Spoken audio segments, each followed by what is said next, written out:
ख्रीस्त में प्यारे मसीही भाइयों एवं बहनों, आज हमारे लिए बहुत ही खुशी का दिन है, क्योंकि आज हम दो महापर्व मना रहे हैं। पहला, कैथोलिक होने के नाते हम माता मरियम के स्वर्ग रोहन का पर्व मना रहे हैं।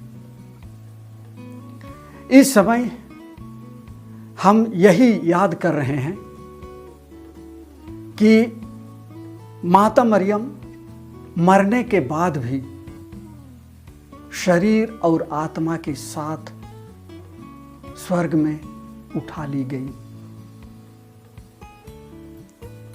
भारत का नागरिक होने के नाते हम दूसरा सबसे बड़ा पर्व 78वां स्वतंत्रता दिवस मना रहे हैं। इसी दिन हमारा देश अंग्रेजों की गुलाम से स्वतंत्र हुआ और हम स्वतंत्र नागरिक घोषित किए गए।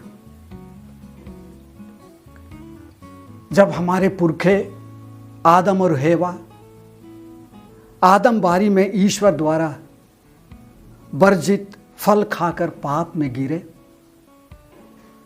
और सारी मानव जाति को पाप में गिराया, ईश्वर मानव जाति को पाप की दशा में नहीं छोड़ता है। वह उसे बचाने के लिए सोचता है। मानव जाति को बचाने के लिए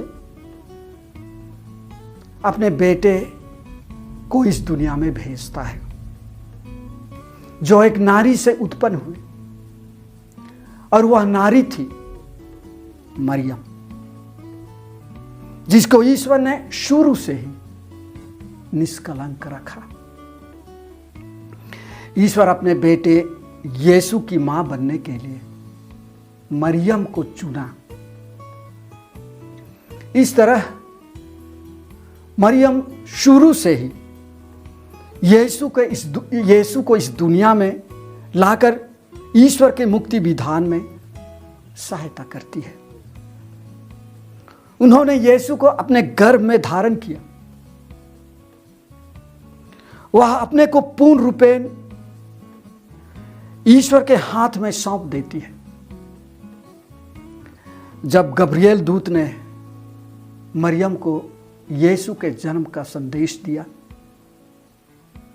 तो मरियम कहती है, देख मैं प्रभु की दासी हूं, तेरा कथन मुझ में पूरा हो। उन्होंने अपने जीवन में ईश्वर की इच्छा को जाना, समझा और उसके अनुसार चली। उनके जीवन में जो भी घटनाएं घटी या जो भी बातें हुई, उनको वे संजोए कर रखी और उन पर मनन और ध्यान करती थी। जिस प्रकार पिता ईश्वर ने अपने बेटे को हमें बचाने के लिए बलिदान कर दिया, उसी प्रकार माता मरियम ने हमारे लिए और यीशु के लिए अपने को बलिदान चढ़ा दिया। माता मरियम के बारे सबसे बड़ी बात यह है कि मां मरियम हमारे मुक्ति कार्य में सहायक बनती है। हमें बचाने के लिए जो भी शर्तें थी उससे पूरा करती है।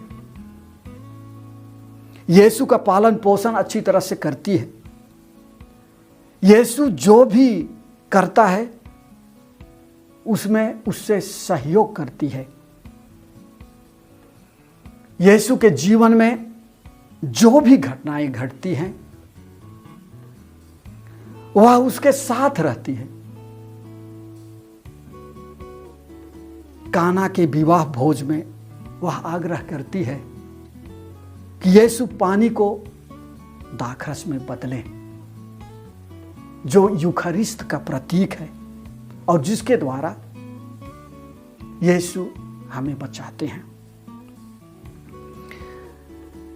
यरूशलेम मंदिर में जब यीशु खो जाते हैं, 3 दिनों की यात्रा के बाद भी मरियम और योसेफ यीशु को खोजने जाते हैं। यीशु पिता परमेश्वर के काम में व्यस्त रहते हैं। पिता की योजना है कि लोगों को शिक्षा देना और मुक्ति प्रदान करना। उसी प्रकार क्रूस के मरण तक मरियम यीशु के साथ रहती है। क्रूस के मरण द्वारा यीशु ने हमें मुक्ति दिलाई। उस मुक्ति कार्य में मरियम सहायक बनती है।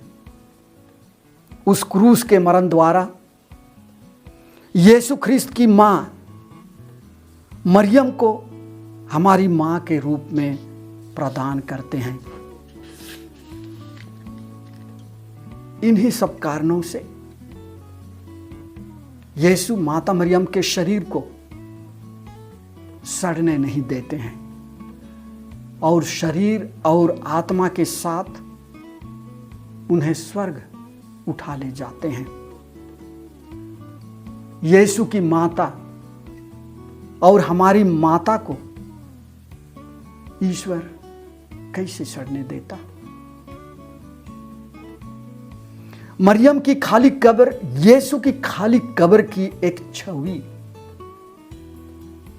मृत्यु पर जीवन की जीत का संकेत और प्रस्तावना है।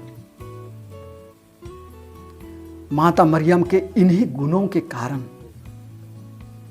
संत पिता पियूस 12वें ने हमारे विश्वास का मूलभूत सिद्धांत के रूप में, यानी डोगमा के रूप में 1950 में मरियम के स्वर्गरोहण को हुक्म पर्व ठहराया। बपतिस्मा के द्वारा हम सभी यीशु के मुक्ति कार्य के सहभागी हुए हैं। आइए संत मरियम की भांति यीशु के मुक्ति कार्य में सहयोग दें। आज हम अपने प्यारे देश भारत के लिए भी प्रार्थना करें। जिस प्रकार हमारे पूर्वजों ने लोगों की गुलामी से हमें बचाया, उसी तरह हम भी अपने अच्छे कामों के द्वारा लोगों को हर प्रकार के अत्याचार से बचा सकें एवं हमारे देश में शांति स्थापना के लिए काम कर सकें। सबों को खुश स्वर्गरोहण पर जय हिंद।